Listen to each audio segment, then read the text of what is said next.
Após a mutação do novo coronavírus, que infectou 214 pessoas na Dinamarca, o país anunciou que iria abater entre 15 e 17 milhões de visons. A primeira-ministra dinamarquesa, Mette Frederiksen, disse que a mutação do vírus, via visons, poderia criar o risco da futura vacina não funcionar como deveria. O vison é aquele bichinho, né, que é criado para a indústria de peles. O sacrifício desses animais virou uma polêmica. Parlamentares que defendem a indústria de visons conseguiram brecar o abate, mas já haviam sido sacrificados 2,4 milhões desses bichos. A briga no campo político na Dinamarca continua. E a gente vai falar sobre esse assunto e alguns outros com a Larissa Mies Bombardi, pesquisadora, professora do Departamento de Geografia da USP e autora do Atlas Geografia do Uso de Agrotóxicos no Brasil e Conexões com a União Europeia. Olá, Larissa, bom dia.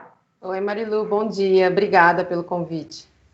Bom, Larissa, o confinamento de animais e Covid-19, essa relação está sendo alvo aí de estudos, inclusive por você, em parceria com professores também de outros países, sobre os suínos. Mas, inicialmente, Larissa, eu queria que você fizesse uma análise sobre o que aconteceu na Dinamarca. A Organização Mundial da Saúde já tem registros também de que 6 países relataram casos de Covid-19 em criações de visons. Além da Dinamarca, tem Holanda, Espanha, Suécia, Itália e Estados Unidos. Eu queria que você fizesse inicialmente essa análise sobre a Dinamarca e esses países.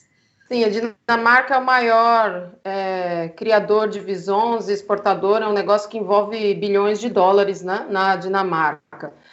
Tem duas questões importantes, eu acho, para a gente pensar. Uma é a questão dos animais em si, desse tipo de criatório, né? Como você mesma disse, Marilu, esses animais eles são abatidos por causa da pele. Então é incrível que a gente no século XXI não superou isso ainda de valorizar o uso de peles de animais. São animais que são abatidos por conta da sua pele. É algo ainda, na minha perspectiva, muito mais cruel do que a finalidade da alimentação, embora também a gente tenha que discutir isso, né? Então, isso é o primeiro aspecto que a gente precisa olhar com calma. O segundo é como são feitas essas criações. Então, por isso, essa certa similaridade com a criação de porcos. Esses animais, eles são criados em cativeiro, em lugares muito exíguos, ou seja, eles não têm espaço para poder viver, né? Para viver uma vida digna na perspectiva de cada uma das espécies. Então, isso não acontece. E toda vez, né, a gente já falou disso, eu vou insistir, né, Marilu? Toda vez em que a gente está falando de animais confinados, a gente está falando de animais que podem potencialmente ficar imunodeprimidos. Essa imunodepressão, ela tem que ver com a supressão da vida, né, dos hábitos primordiais de cada espécie, e com a condição desses animais viverem amontoados, um grudado no outro, defecarem, se alimentarem no mesmo lugar. Então, o que foi que aconteceu na Dinamarca? A Dinamarca já abateu, como você falou, mais de 2 milhões de animais. A Espanha já tinha abatido 100 mil visons em junho. O que acontece, qual é o risco, né? Porque a primeira-ministra da Dinamarca expressou tanta preocupação, né? Nas declarações dela, ela diz: estamos preocupados com a Dinamarca, mas não só, estamos preocupados com o mundo, porque isso é uma questão para o mundo, né? Porque o que acontece é que o vírus, né, o SARS-CoV-2, ele, nos visons, ele pode mutar, e quando ele muta, ele pode criar outras variedades dele mesmo, para usar uma linguagem muito simples, é disso que eu estou falando, né? Então, a gente tem um vírus inicial e ele vai mutar, ele vai virar outros, né? Então, a gente está, ontem, né, a imprensa noticiou que a Pfizer estava comemorando uma efetividade de uma primeira vacina em torno de 90% dos casos, né? A vacina era efetiva e, no entanto, mesmo que nós tenhamos uma vacina, se o vírus mutar nessa velocidade em que já foi identificado que ele mutou nos visons, nenhuma vacina será efetiva. Então, por isso, a primeira-ministra da Dinamarca trouxe essa preocupação, é um sinal de alerta. Por quê? Porque se o vírus muta, a vacina, quando ela é pensada para uma variedade, ela não vai cobrir todas as outras. Então, esses animais confinados, da maneira como são, eles são potencialmente No caso dos visons, que isso já está comprovado, então eu posso falar com tranquilidade sobre isso. A imprensa já noticiou, na Alemanha noticiou, né, há 15 dias atrás já tinha noticiado isso com muita tranquilidade, dizendo o seguinte: houve um círculo de infecção dos seres humanos para os visons e dos visons de volta para os seres humanos. Então, a imprensa noticiou, eu posso falar isso com muita tranquilidade. Então, qual é o risco? O risco é de uma infecção contaminada, da gente não controlar a pandemia. Então, por isso virou uma discussão para o mundo todo, que, na minha perspectiva, está ligada a algo que essa sociedade trouxe, que o desenvolvimento dessa sociedade trouxe, que a gente tem que olhar com calma e refletir, que é a transformação dos animais em mercadoria, exclusivamente em mercadoria. Então, são animais que a finalidade deles serem abatidos. Então, é algo que a gente tem que discutir isso. Nos visons fica mais claro, impossível mais claro, porque é em torno da indústria do luxo, de valorizar um luxo baseado na crueldade com os animais. Então, isso já é algo grave. Mas quando a gente olha para a produção intensiva de animais, porcos, frangos e bovinos também, no Brasil isso não é tão forte, é mais forte entre porcos e frangos, mas a gente está falando da mesma coisa. São animais que foram transformados em commodities. É isso que aconteceu. Então, essa carne virou uma commodity, essas carnes são congeladas, elas podem manter o seu valor, quase que todo o seu valor, por muito tempo, né? O seu valor, quando eu digo as suas principais características nutricionais, etc., por muito tempo. Então, elas podem ser comercializadas na Bolsa de Valores. E então é possível negociar esses animais como se negocia qualquer outra coisa. Então, o que aconteceu, de novo, na minha perspectiva, é que a gente tirou do alimento o seu valor de uso, transformando o alimento no valor de troca, e os animais, eles são criados, a produção deles é como a de qualquer outra mercadoria, é uma linha de produção. Então, tudo isso que a gente conhece de linha de produção, classicamente, né, do Fordismo, todas essas expressões que a gente tem, dessas etapas, o controle das etapas, as tarefas divididas, a tentativa de prever, mensurar e diminuir o tempo de produção, tudo isso que a gente conhece muito bem para a indústria, está posto para a agricultura e também para a criação de animais, só que a gente está lidando com vida, acho que essa que é a questão central. Então, o SARS-CoV-2, ele é apto a mutar entre os visons, isso já está declarado. Os felinos também podem receber o SARS-CoV-2, teve casos já relatados na imprensa, na Bélgica isso ficou famoso, digamos assim. E quando a gente está falando dessa criação intensiva de animais, por exemplo, de porcos, tem toda uma discussão feita por alguns cientistas. Eu já falei do Rob Wallace, acho que vale a pena insistir no trabalho do Rob Wallace e de um veterinário da Universidade Autônoma do México, que se chama Rafael Lorreda, que também mostram que tem uma possibilidade dessa pandemia ou de outras epidemias como ebola, a gente poderia destacar a febre suína, a febre africana, justamente ligadas a essa forma de criação intensiva, ou seja, os vírus que estão presentes na natureza, eles, ao encontrarem a mata eliminada, ou seja, a cobertura vegetal suprimida, eles, em grande velocidade, encontram as aglomerações humanas e ao encontrar, vão encontrar esses animais, esse criadouro de animais, esses criadouros de animais que são feitas dessa forma, intensiva, sem espaço, etc., que são animais potencialmente imunodeprimidos e em que os vírus podem se adaptar e fazer esse salto para os seres humanos. É uma hipótese. Exato. Larissa, eu queria que você falasse como é que está o andamento da sua pesquisa em relação aos suínos, né, em parceria aí com alguns pesquisadores. Nós mapeamos, nós produzimos um artigo, né, somos eu, Pablo Nepomuceno, do meu departamento, do Departamento de Geografia, e o Imo Fibrick, que é da Universidade de Nottingham, e que está atualmente em Munique. A gente fez uma comparação espacial, então uma visão macroscópica, né? Nós chamamos de uma visão macroscópica das áreas de criação de porcos no Brasil, nos Estados Unidos e na Alemanha. Por que nós fizemos isso? Desde março nós estamos nessa pesquisa, em primeiro momento nós olhamos só para o estado de Santa Catarina, nós vimos que essa correlação espacial essa correspondência espacial de maior número de casos, de taxas de Covid-19 em municípios com criação intensiva de porcos, então há essa correspondência espacial. Então, o que a gente mostra, e isso para os 3 países, isso é muito curioso, porque acontece no Brasil, acontece nos Estados Unidos e acontece na Alemanha. No Brasil e nos Estados Unidos fica muito claro, as áreas com maior densidade populacional não são as mesmas de criação de suínos. Então, isso chama muito atenção, porque os estados dos Estados Unidos em que há essa criação intensiva são Michigan, Ohio, né, naquela porção do meio norte, digamos assim, dos Estados Unidos.